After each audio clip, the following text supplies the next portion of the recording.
And this story is called Short. It's a short story. Every 2 or 3 years, our dad used to say, I think I'll go and stretch my legs. He'd usually be gone for a good few days. When he returned, he'd be a bit frail and shaky for the next week or so. Walking was obviously difficult. He'd also be somewhere between 1 and 2 inches taller than he was when he left the house. I've looked at old black and white photographs in the family albums, and it's clear that he started out short, maybe 5 foot tall, shorter than Mum in fact. Not that it appeared to have bothered them. Dad in his deboned suit and flat cap, Mum in her flared frock, lipstick lips beaming a characteristic slightly lopsided grin. Oh, they were lovely together. Bless.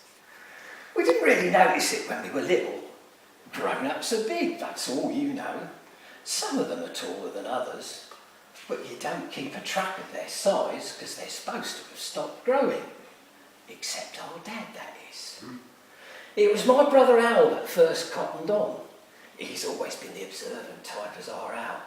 Here, Rosie, have you noticed how Dad's different when he comes home from stretching his legs? How do you mean? I said, thinking back. It wasn't as long since one of his interludes away, and he'd seemed like the same old Dad to me, sitting there on his knee and telling me I was his cosy Rosie or some such nonsense. Watch him when he goes through the coal shed door, Rose. He has to duck. He never used to. He's got taller. And it was true. He got a nasty lump on his head one time when he must have forgotten he was those couple of inches up on himself. So one day I asked our Mum about it. She laughed. Don't be such a daft apath, Rosie. Of course he ain't got taller. Well then how? She cut me off. It's just the rest of the world. It shrunk. Then she started laughing, and in such a funny way that I had the feeling it was best not to ask about it anymore. And that's how it was ever after. If me or Al ever brought it up, they'd make some sort of offhand comment. Don't worry, you'll catch up one day. Or he's just learned how to stop slouching, that's all. And they'd laugh, and you'd feel a bit daft for asking, like it wasn't really a good idea to mention it in the first place, so we stopped.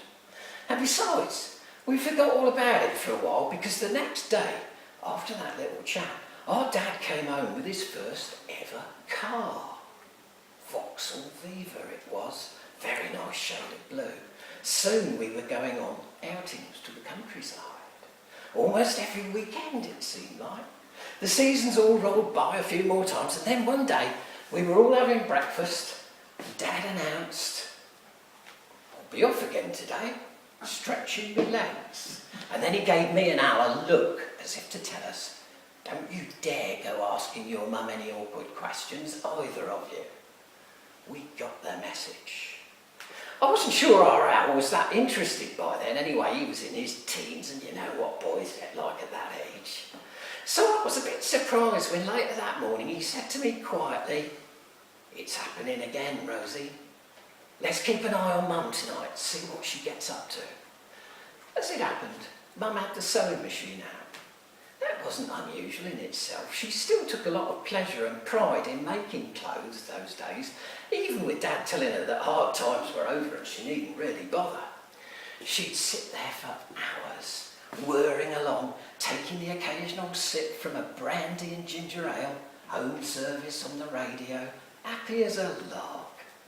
But this time, Al ushered me into the kitchen and showed me the brandy bottle. You could see she hadn't left much room in her glass for the ginger ale. And she was making alterations to a pile of our Dad's trousers, lengthening them. It was all a bit obvious, really. When we came into the workroom, she looked at us sheepishly at first. Then you could see the tears beginning to roll well up in her eyes. He's doing it for us, she said in a cracked voice. Doing it so we can have a better life. But how big's he going to get? I burst out. Is he going to be a giant? Oh, no, she said, making her best effort to sound reassuring. He says he'll probably only have to do it once or twice more. There's only so much you can stretch a man's legs. At this point, she could no longer hold back the tears. Or he'd just topple over. Same as the joking and laughing had done before, that nipped us right in the bud. I just rushed to hold Mum as best I could with my little arms while she cried. After a bit, Al got the brandy bottle from the kitchen. You could see she needed it. I ended up doing a load of those trouser legs myself. She taught me well.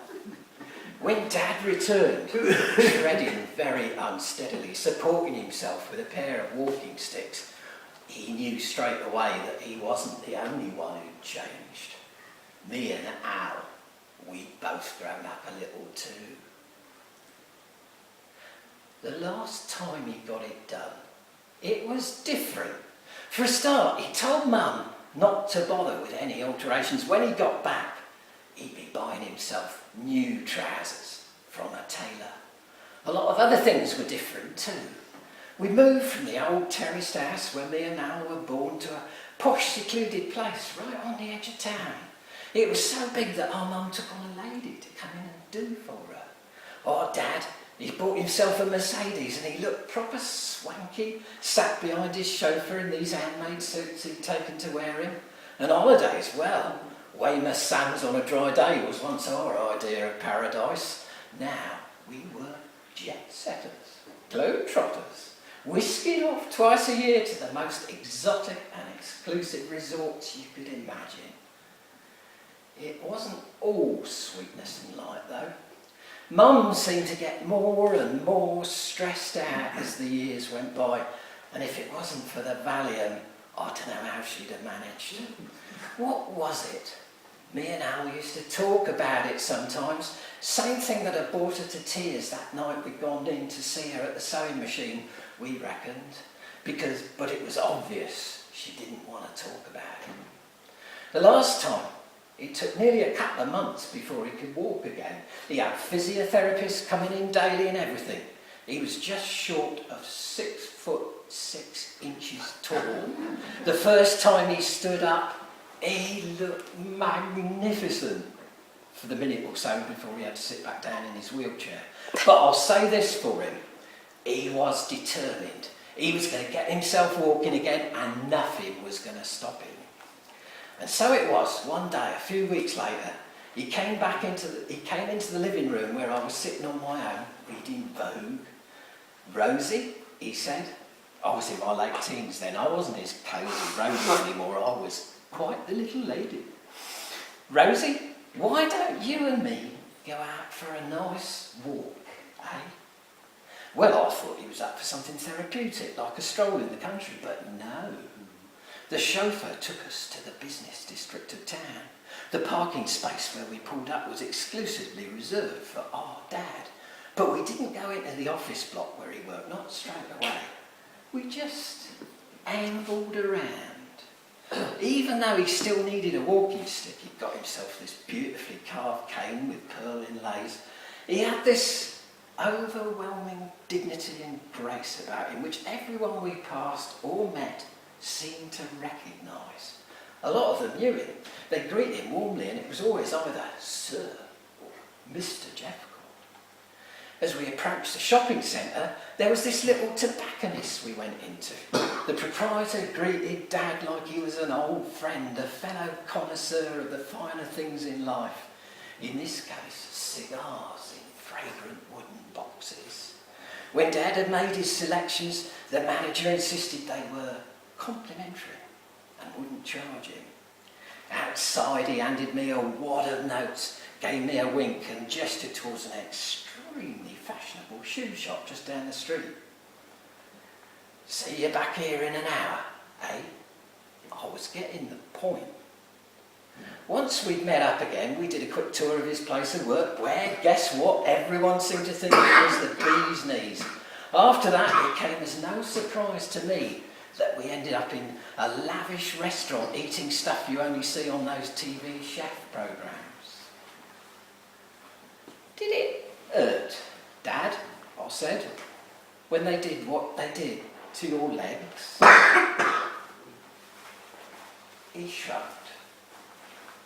Not so's you'd notice if you weren't paying attention. But this last time, you might have lost the use of them. Oh no, you've got to stay on your feet, girl. That's what your legs are for. He paused thoughtfully, looking around him, with the clear intention of reminding me where we were and what we'd done that afternoon. That's what your legs are for. He died on the operating table. They were trying to do something to relieve this terrible, agonising sciatica he'd developed. And this wasn't the first time. Well, he'd had enough. His heart gave out. I expected there to be a lot more people at the funeral than there were. Afterwards, it was just Mum, me and Al again. All three of us on the brandy and ginger ale.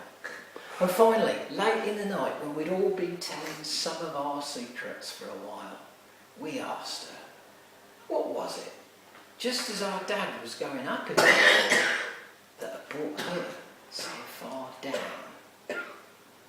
Well, my darlings, truth is, and there was that lopsided grin again, only with a rueful edge to it. Truth is simple, I suppose. I just liked him a whole lot better back in the days when he was short.